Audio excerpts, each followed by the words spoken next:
We are passing through very difficult times.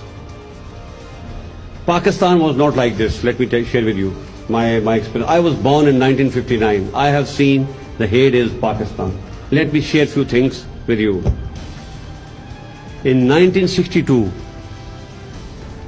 PIA was the best airline in the world.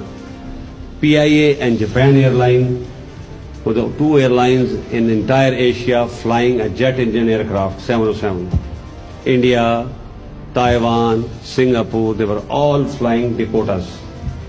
In 1964, we had our television. India got it in 78, 64. In 64, we had the electric train flying from Lahore to Sahiwal.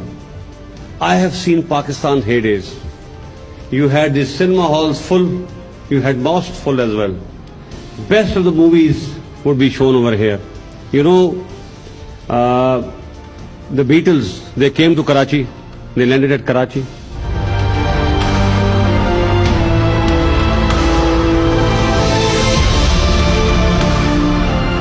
Jacqueline Kennedy traveled on PIA. President Lyndon B. Johnson came to Karachi on PIA. So that was the standard of this country.